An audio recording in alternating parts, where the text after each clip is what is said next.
A few minutes into this episode of the Indie Author Mindset podcast, I made the brave and incredible prediction that the London Book Fair would not be cancelled this year and would go ahead despite coronavirus fears. And of course, with 1 hour to go until the episode goes live, the organisers have just announced that the 2020 London Book Fair is indeed actually cancelled. I think I'll stick to writing rather than making predictions.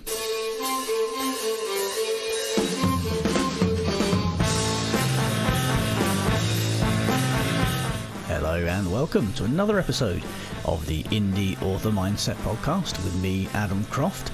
Lots to be getting on with today, so I'm going to jump straight in and address a couple of things that popped up in the Indie Author Mindset Facebook group this week, including a question by Kim Vermark, who asked about digital rights management, what it was and whether it should be added to your books. Now, if you've had books up on Amazon through KDP or through any of the other vendors, you'll probably have been asked whether or not you want to apply DRM or digital rights management to your books. DRM is meant to lock an ebook to a single user and to the company they bought it from in order to minimise piracy. However, it can be removed very, very easily using free tools from the internet from a basic Google search, so essentially it's pretty useless. It also has the potential downside of causing problems for legitimate paying customers. For example, why should they not be able to read the book on whichever device they want, or to transfer it somewhere else? I mean, they bought it, they own it, much like they would be able to do with the paperback. If they wanted to lend it to somebody else or read it somewhere else, they can. In short, I don't recommend that you use DRM on your ebooks. Not many people do. Some services like Booksprout, for example, will hide a unique ID in your book for each person who downloads it from there. There are other services that will do the same as well. So if you find it on a file sharing site, you can then easily see who the pirate is and take action against them. But for now, I would say don't use DRM. There's not a whole lot of point. It's not going to stop anybody who wants to illegally pirate your book, but it will probably harm legitimate paying customers. Well, that would be my response there to Kim and to anybody else wondering about DRM. Now, if you've got a question you want to ask, or something you want some help with, or anything you want me to address on this podcast, please do drop me a line at podcast@indieauthormindset.com or catch me in the Indie Author Mindset Facebook group.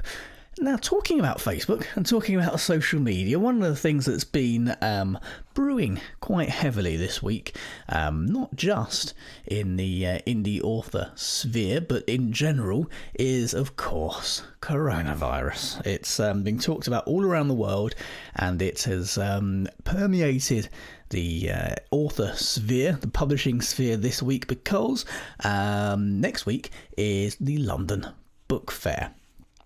And of course, this comes right off the back of last week's episode where we spoke to Dan Parsons about networking ahead of LBF. Now, worries over mass gatherings of people aren't something that's common for us writers. It's not something we normally have to concern ourselves with. But events like the London Book Fair mean there will be tens of thousands of people arriving in one place from all over the world, many having come through international airports and travel hubs, and many doing these sorts of international trips on a regular basis. It is, for example, a much bigger deal and much riskier than a rugby match, for instance, and we've seen those being cancelled recently due to coronavirus. Now, it looks as if the organisers of the London Book Fair won't be cancelling at the time of recording, as I say this, which is Tuesday lunchtime. That is despite Amazon having pulled out. They're no longer attending. Ingram Spark no longer attending. Lots of the big companies, the vast majority of major publishers have pulled out. They won't be attending. And there's virtually no fair left to speak of. They are getting a lot of social media backlash for not just cancelling and refunding people, but it still doesn't look like that will be happening. It looks like they'll still try to put on a fair, I reckon. But most of the parties and events have already been cancelled, and there will be a lot of people out of pocket as a result. And of course, it's quite handy for them, because if the organisers don't cancel the event, then you have no right to a refund. So this has been floating around quite a lot on social media, especially on Twitter. If you want to check out the LBF20 hashtag, you'll see lots of commentary there, and lots of anger, frankly, at the organisers of London Book Fair. So an interesting one well worth keeping an eye on. Of course, we'll know by the time the next episode comes out whether the fair went ahead or not, because it will come out during the week of London Book Fair, and I record these very shortly before they go live. So more on that next week, but very interesting developments anyway. I mentioned in last week's episode, which was recorded in advance, that I may be attending London Book Fair. I can now confirm that I am not because of coronavirus, but because of far more mundane things, frankly, like not being able to get childcare arranged and having a to-do list longer than my arm. So no LBF for me either way, but looks like it's a good job I didn't actually book that hotel, wasn't it? Because it looks like there might not be much of a fair there at all. Back to social media, and in the Indie Author Mindset Facebook group this week, DF Hart mentioned a little mistake that she had made, which actually ended up not only being a bit of a revelation for her, but has even reached the dizzy heights of being made this week's Indie Author Mindset Ninja Tip. Most computer operating systems will have a read aloud accessibility feature, which you can use to read your writing back to you.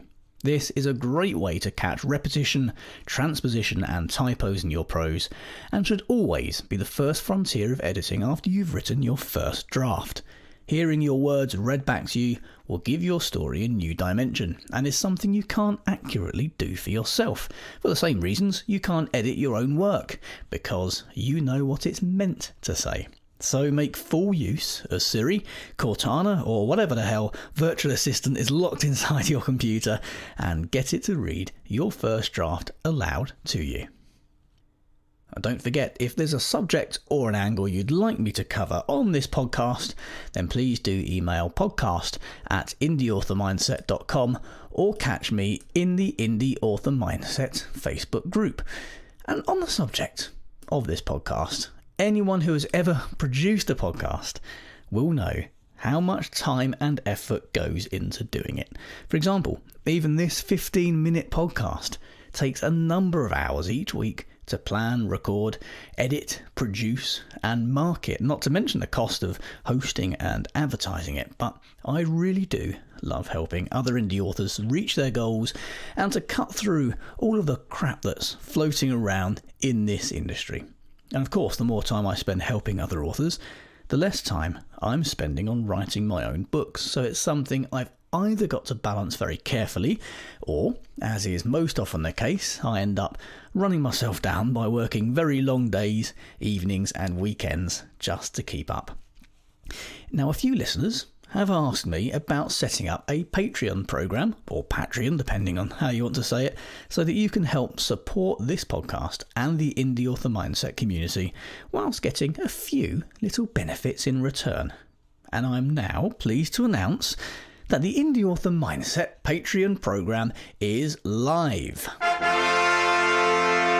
Yes, the Patreon program is designed to support the weekly Indie Author Mindset podcast, packed full of tips and strategies in bite-sized 15-minute episodes, as you well know, as well as, of course, the flourishing Indie Author Mindset Facebook group and community.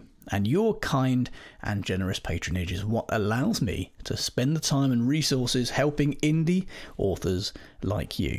Now, the brand new Indie Author Mindset Patreon program has 3 tiers, all of which have some incredible benefits. I'm going to go through those for you now. The Junior Ninja tier gives you early access to the Indie Author Mindset podcast, which will usually be a day or two before its general release. And I will also give you a personal thank you shout out on the next episode of the Indie Author Mindset podcast. The middle Ninja tier will give you early access. It will give you that personal thank you shout out.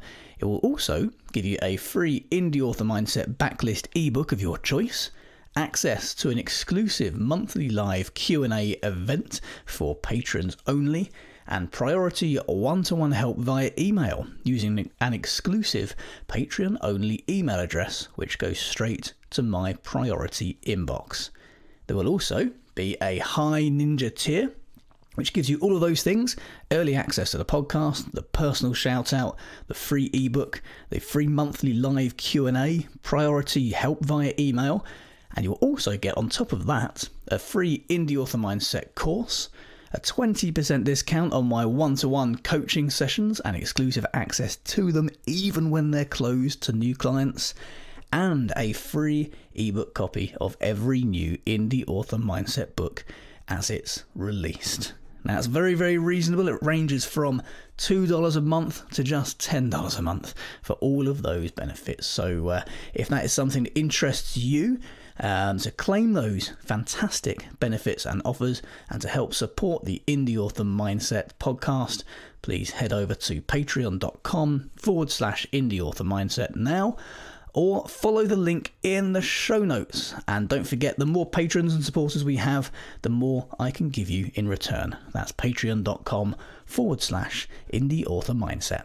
Now, it is a slightly shorter episode than usual this week, which should please quite a lot of you actually, because I've been getting a lot of good feedback on people saying how pleased they are that these podcasts are only short, which I presume I should be taking as a compliment, even though it does sound like a bit of a backhanded one. But yes, a slightly shorter episode this week. You might be able to hear my voice is going slightly. I'm hoping it's not coronavirus, but I will confirm that for you next week. If you do want to get in touch with the podcast with anything you want me to cover or talk about, or any questions you have, suggestions for guests perhaps, then email podcast@indieauthormindset.com or catch me in the Indie Author Mindset Facebook group, and I will hopefully, coronavirus permitting, see you back here again the same time next week.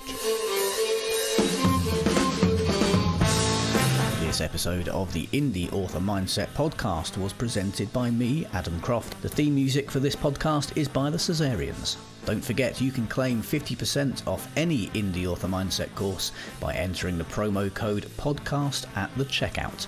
Links are in the show notes. For more great tips and guidance, join the Indie Author Mindset group on Facebook.